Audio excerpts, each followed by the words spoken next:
Good morning. स्वागत है आपका कक्षा 12 जीव विज्ञान पढ़ रहे हैं। आजकल हम लोग जीव विज्ञान के अध्याय 5 यानी कि वंशागति और विविधता। कल भी हमने आपको बताया था विविधता और विभिन्नता में आप अंतर मत समझिए, वही है विभिन्नता, वही है विविधता। तो इस टॉपिक का नाम क्या है? वंशागति और विविधता। इस अध्याय में आज हम लोग पढ़ रहे हैं, इसके पहले बहुत सारी चीजें हमने पढ़ा दी हैं जो आप प्लेलिस्ट में जाकर देख सकते हैं।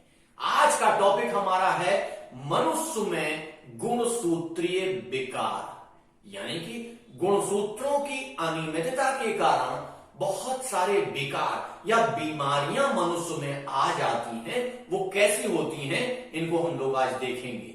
इसे अंग्रेजी में कहते हैं जेनेटिक डिसऑर्डर इन ह्यूमन। क्या कहते हैं? Genetic disorder in human. अब समझ लीजिए कि ये होता कैसे है और किस तरीके से। आपको पहले बताया जा चुका है कि मनुष्य में कितने गुणसूत्र होते हैं? मनुष्य में 46 गुणसूत्र होते हैं, यानी कि 23 जोड़ी गुणसूत्र होते हैं।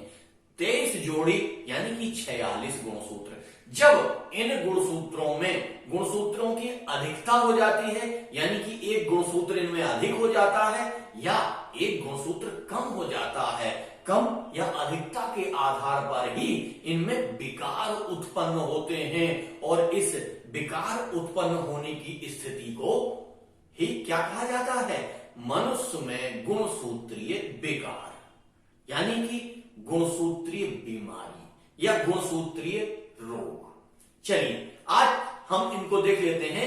आपको पहले भी बताया जा चुका है कि मनुष्य में जो 23 जोड़ी गुणसूत्र होते हैं, उनमें से 22 जोड़ी जो गुणसूत्र हैं वो कौन से गुणसूत्र हैं? वो दैहिक गुणसूत्र हैं। जबकि एक जोड़ी गुणसूत्र क्या है? जननिक गुणसूत्र हैं। तो दैहिक गुणसूत्र और जननिक गुणसूत्र का विभाजन हम बहुत बार आपको समझा चुके हैं, यहां उसमें हम ज्यादा नहीं जाएंगे। केवल एक दो शब्दों की स्थितियां हम लोग समझ लेते हैं कि उनको क्या कहते हैं और उन चीजों में क्या क्या स्थितियां बनती हैं। इसमें सबसे पहला जो शब्द आता है उसको हम कहते हैं एकाधिसूत्रता। क्या कहते हैं? एकाधिसूत्रता यानी ट्राइसोमी। यानी कि इसमें हो क्या रहा है ट्राइसोमी में कि प्रत्येक जोड़ी जो गुणसूत्र है उसमें क्या हो रहा है? 2 गुणसूत्र हैं, जोड़ी है, लेकिन इसमें हो क्या रहा है? एक गुणसूत्र बढ़ जा रहा है। यानी कि 2 गुणसूत्र उस जोड़ी में पहले से थे, एक गुणसूत्र बाहर से आ जा रहा है, तो गुणसूत्र कितने हो जा रहे हैं? 3 हो जा रहे हैं। और इसी गुणसूत्र के परिवर्तन से रोग उत्पन्न हो रहा है और इसी रोग के कारण इसी रोग को आज हम लोग पढ़ने जा रहे हैं। चलिए दूसरा देखते हैं, इसको कहते हैं एकल सूत्रता या मोनोसोमी। एकल सूत्रता या मोनोसोमी। एकल सूत्रता या मोनोसोमी में होता क्या है? एक गुणसूत्र किसी भी जोड़ी गुणसूत्र से एक गुणसूत्र कम हो जाता है या वो अनुपस्थित हो जाता है, तब गुणसूत्रों की संख्या क्या होती है? 46 से कम हो जाती है, यानी कि 45 हो जाती है। ट्राइसोमी में क्या हो रहा था? एक गुणसूत्र बढ़ जा रहा था, यानी कि 47 हो जा रही थी गुणसूत्रों की संख्या। तो जब 45 हो जा रही है गुणसूत्रों की संख्या, तब भी विकार उत्पन्न हो रहा है, और 47 हो जा रही है तब भी विकार उत्पन्न हो रहा है। यानी कि गुणसूत्रों की संख्या कितनी होनी चाहिए? 46 होनी चाहिए। 23 जोड़ी गुणसूत्र ही होने चाहिए, लेकिन अगर इनमें कहीं ना कहीं बढ़ोतरी हो रही है तब भी विकार उत्पन्न होगा, और इनमें कमी आ रही है तब भी इनमें विकार उत्पन्न होगा। इसलिए आप लोग समझ लीजिए कि मनुष्यों की गुणसूत्रों की सामान्य संख्या कितनी है? 46। यदि 46 से संख्या ऊपर नीचे होती है तो निश्चित तौर से विकार उत्पन्न होंगे, और वो विकार के बारे में हम लोग पढ़ेंगे। चलिए अब हम लोग पहले प्रकार का यानी कि कौन सा प्रकार? दैहिक प्रकार का, यानी कि दैहिक गुणसूत्र के कारण उत्पन्न विकार। अब दैहिक गुणसूत्र कौन से हैं? हमने आपको बताया जो 22 जोड़ी गुणसूत्र हैं। 22 जोड़ी का मतलब कितना हुआ? 44 गुणसूत्र। जो 44 गुणसूत्र हैं उनको हम दैहिक गुणसूत्र कहते हैं। और उन 22 जोड़ी गुणसूत्रों की संख्या में जब परिवर्तन हो जाता है तो उन गुणसूत्रों में विकार उत्पन्न होता है। इस श्रेणी में सबसे पहले हम लोग देखते हैं जो पहला विकार है या पहला रोग है, इसको हम लोग कहते हैं डाउन्स सिंड्रोम। क्या कहते हैं? Downs syndrome. इसका दूसरा नाम है मंगोली जड़ता। इसको डाउन्स सिंड्रोम को मंगोली जड़ता के नाम से भी जाना जाता है। तो आपको दोनों नाम याद रखने हैं। कभी कभी मंगोली जड़ता पूछ लेता है और आपको डाउन्स सिंड्रोम पता है तो आपका क्वेश्चन क्या हो जाएगा? क्वेश्चन आप नहीं कर पाएंगे। आप कहेंगे कि मंगोली जड़ता कोई अन्य चीज है और डाउन्स सिंड्रोम कोई अन्य चीज है। इसलिए दोनों चीजें आपको याद रखनी है, डाउन्स सिंड्रोम भी और मंगोली जड़ता भी। चलिए अब इसमें देख लेते हैं कि ये जो डाउन्स सिंड्रोम है इसका कारण क्या होता है, किस कारण से ये रोग पैदा होता है और क्या स्थितियां बनती हैं जिसके कारण ये रोग उत्पन्न हो जाता है। तो इसमें कारण हम लोग देख रहे हैं। कारण में क्या है? 21वीं जोड़ी गुणसूत्र में, किसमें? 21वीं जोड़ी गुणसूत्र में एकाधी सूत्रता के कारण एक गुणसूत्र बढ़ जाता है। क्या हो रहा है? याद रखिएगा किस जोड़ी में हो रहा है। 21वीं जोड़ी बहुत इंपॉर्टेंट है, कई बार पूछा जाता है।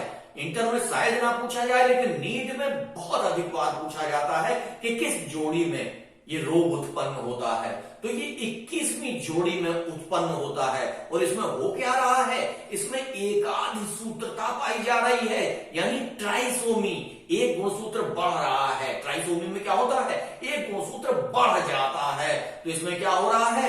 ट्राइसोमी हो रही है और ट्राइसोमी के कारण क्या हो रहा है? एक गुणसूत्र बढ़ जा रहा है। यानी कि 21वीं जोड़ी जो गुणसूत्र है उसमें 2 की जगह 3 गुणसूत्र हो जाते हैं।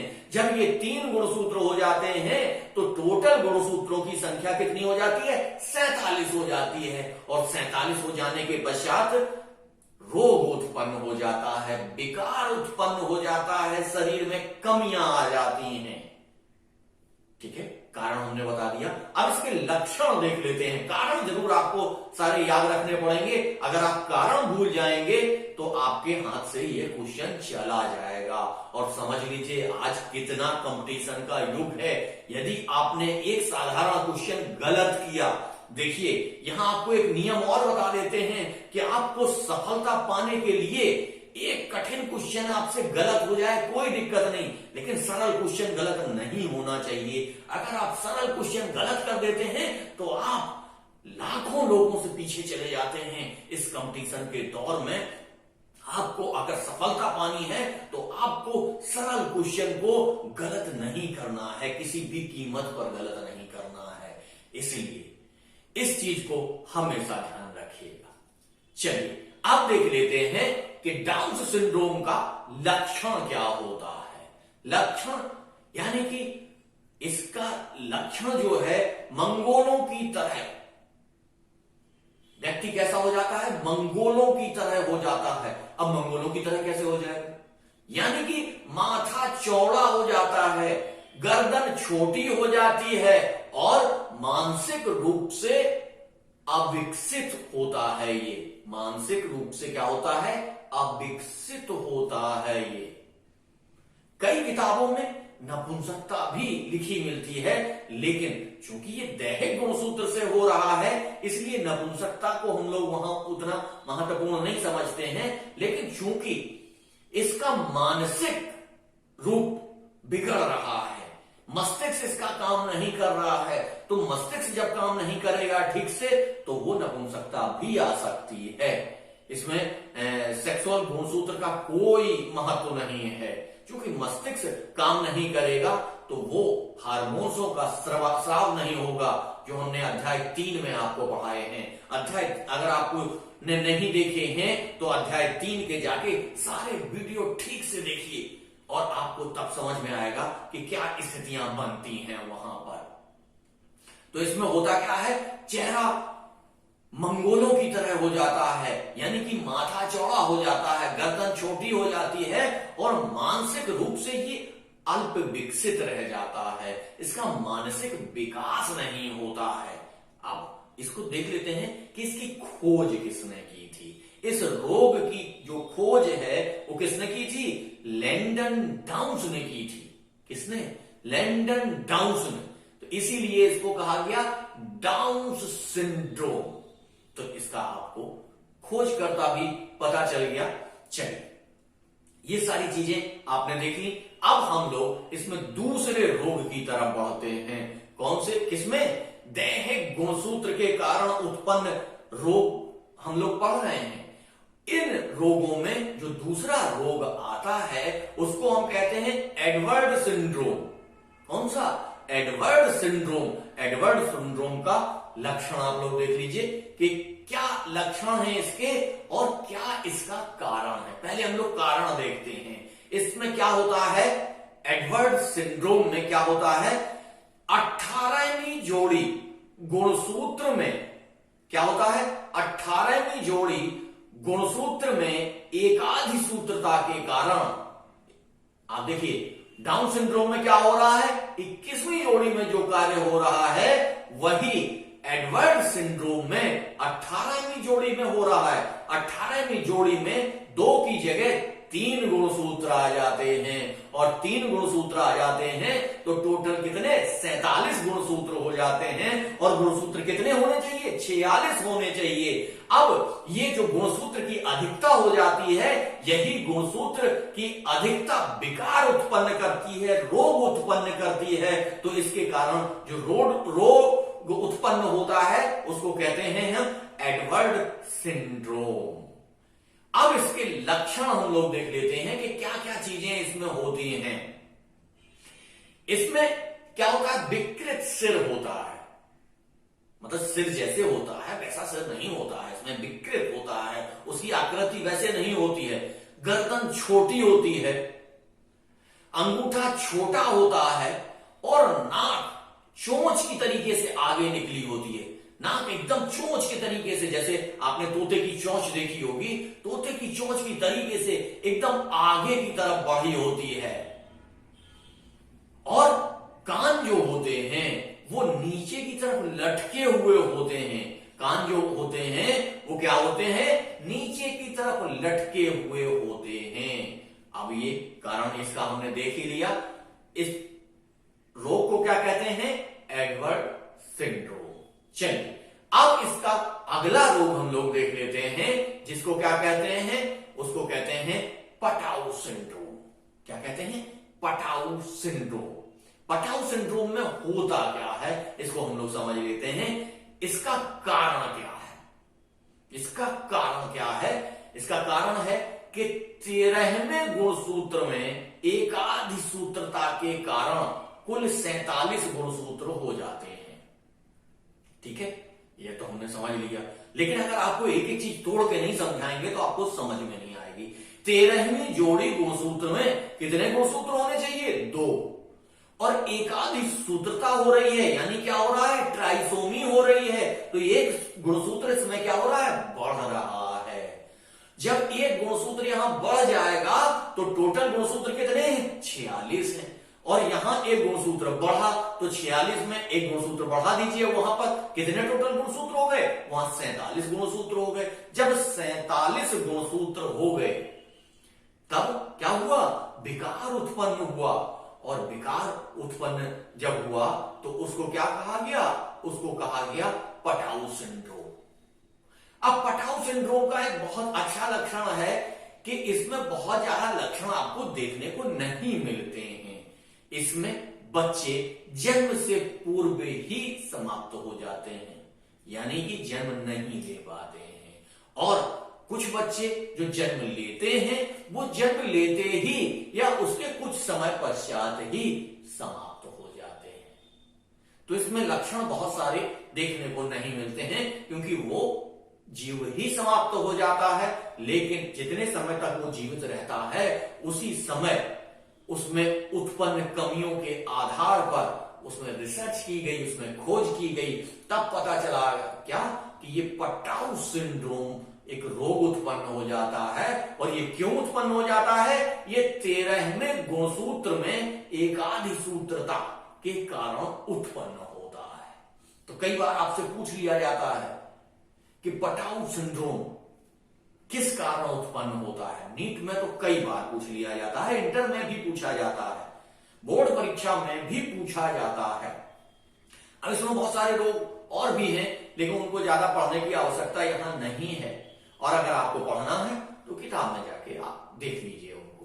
अब हम लोग सीधा चलते हैं कौन से 23वें जोड़ी गुणसूत्र के ऊपर, यानी कि लिंग गुणसूत्र में परिवर्तन के कारण उत्पन्न होने वाले रोग पढ़ते हैं। अब हम लोग उन रोगों को जान लेते हैं जो लिंग गुणसूत्र में परिवर्तन के कारण उत्पन्न होते हैं। वो कौन कौन से हैं और किस कारण से वो उत्पन्न होते हैं, इनको हम लोग देख लेते हैं आज। चलिए, इसमें सबसे पहला जो रोग है उसको हम कहते हैं क्लाइनफेल्टर सिंड्रोम। क्या है? Klinefelter syndrome. इसका कारण क्या होता है? सबसे ज्यादा ये क्वेश्चन पूछा जाता है, और इसमें यह पूछा जाता है कि इसका कारण क्या होता है, क्या कारण ऐसा होता है। तो क्या हो रहा था वहां जब हम दैहिक गुणसूत्र पढ़ रहे थे, तब हम आपको बता रहे थे 21वीं जोड़ी में ये होता है, 13वीं जोड़ी में ये होता है, 18वीं जोड़ी में ये होता है। लेकिन अब हम क्या पढ़ रहे हैं? लिंग गुणसूत्र। वो तो एक ही जोड़ी होता है, तो उसको हम क्या कहेंगे?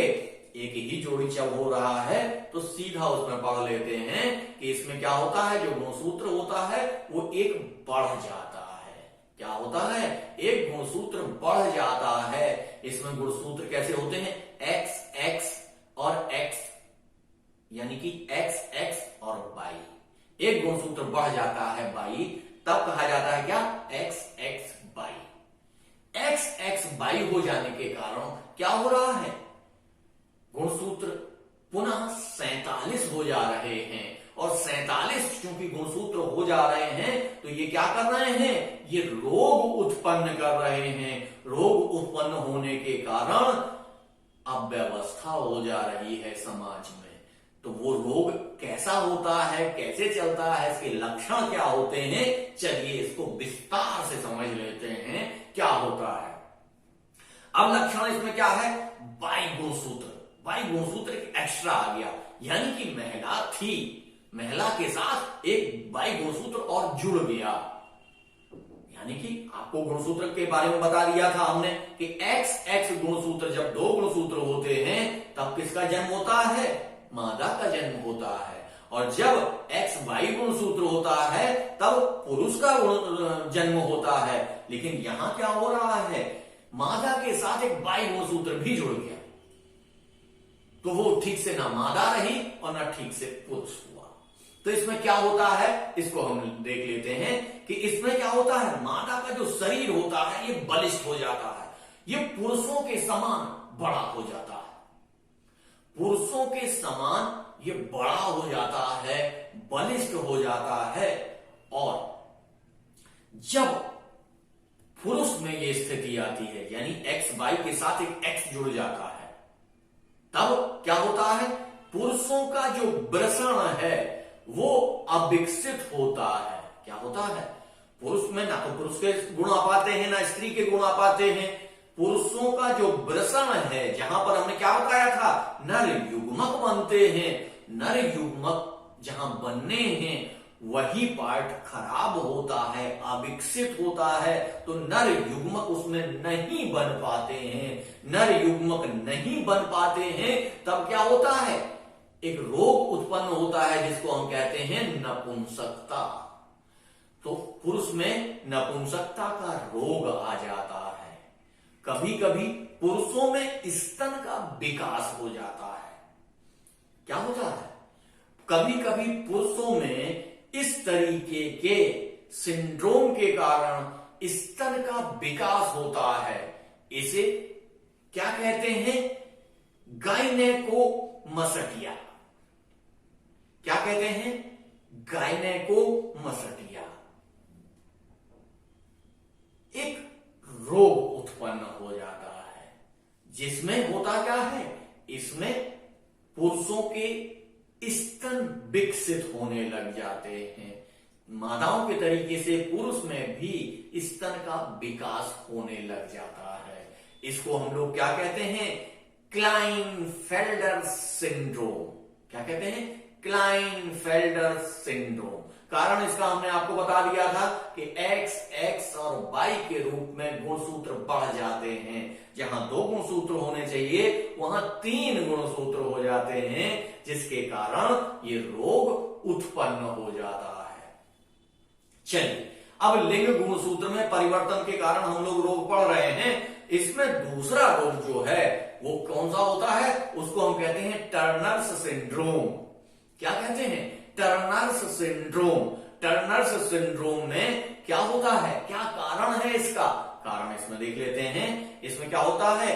एक गुणसूत्र का अभाव होता है, यानी कि क्या है? एकल सूत्रता, यानी कि मोनोसोमी पाई जाती है। इस जोड़ी गुणसूत्र में, जोड़ी में क्या होता है? एक ही गुणसूत्र रह जाता है। एक ही गुणसूत्र रह जाने से क्या होता है? मनुष्य के 46 गुणसूत्र होने की जगह गुणसूत्र कितने हो जाते हैं? 45 गुणसूत्र हो जाते हैं। और जब 45 गुणसूत्र हो जाते हैं तब इस रोग का उदय होता है, जिसे हम कहते हैं टर्नर्स सिंड्रोम।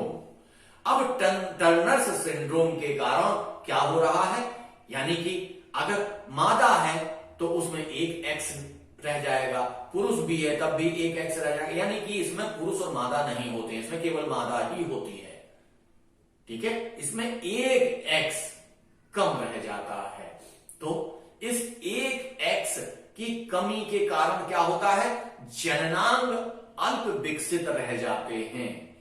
तब उसको क्या कहा जाता है? उसे बांझ बोला जाता है। यानी जननांग जब अविकसित हो जाएंगे तब क्या होगा? मादा युग्मक नहीं बनेगा। मादा युग्मक नहीं बनेगा तब क्या होता? उस संतान उत्पन्न करने में अक्षम हो जाती है महिला, संतान उत्पन्न नहीं कर पाती है। और संतान उत्पन्न चूंकि नहीं कर पाती है, इसलिए इसे साहित्यिक शब्द में बांझ कह देते हैं कि वो महिला तो बांझ है। उसके क्या हो रहा है? उसके संतान पैदा नहीं हो रही है। लेकिन वो संतान क्यों पैदा नहीं हो रही है? उसका सीधा कारण है कि एकल सूत्रता यानी कि मोनोसोमी के कारण उसमें एक ही गुणसूत्र पाया जा रहा है। एक ही गुणसूत्र जब पाया जाएगा तब हमने आपको मादाओं के लिए बताया था कि जब वो भ्रूणीय अवस्था में होती हैं तभी उनका बहुत सारा विकास हो जाता है। फिर जन्म के बाद वो विकास रुक जाता है। उस विकास तब जब इनका एक गुणसूत्र कम है तो इनका वही विकास संभव नहीं हो पाता है, और वहां विकास नहीं हो पाता है तो यहां पर भी मादा युग्मक नहीं बन पाता है। और मादा युग्मक जब नहीं बन पाता है तब पुरुष युग्मक तो आएगा, लेकिन मादा युग्मक का अभाव रहेगा। मादा युग्मक नहीं होगा तो वो निषेचित नहीं हो पाएगा। निषेचित नहीं हो पाएगा तो ना जाइगोट बनेगा, ना भ्रूण बनेगा, और ना उसका विकास होकर संतान बनेगी। तो क्या होगा? वो महिला बांझ कहलाएगी। अब बांझ क्यों कहला रही है? उसमें एक गुणसूत्र कम है। यानी कि गुणसूत्र कितने होने चाहिए थे? 46 होने चाहिए थे। 46 से गुणसूत्र कितने हो गए? 45 हो गए। एक गुणसूत्र कम हो गया।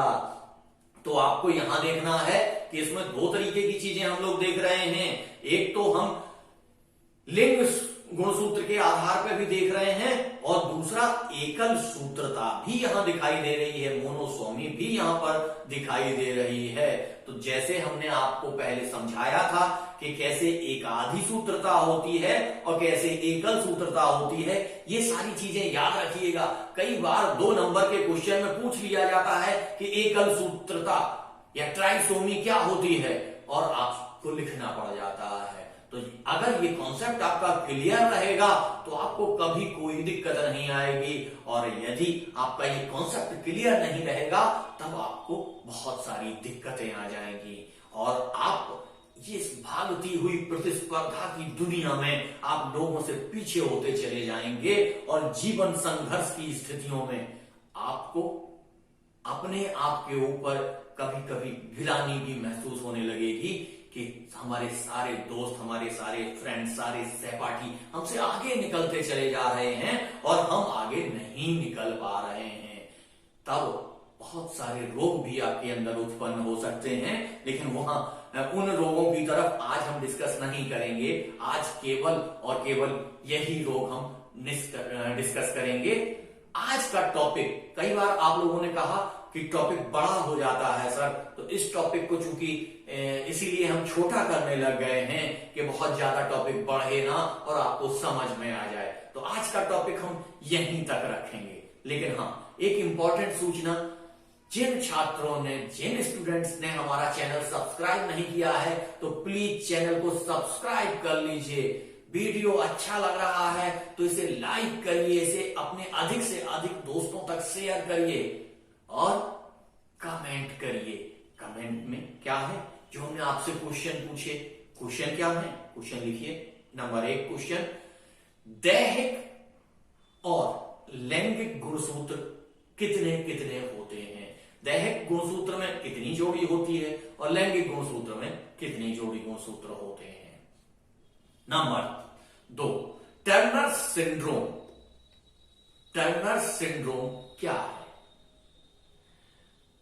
और एडवर्ड सिंड्रोम में किस कारण से विकार उत्पन्न होता है?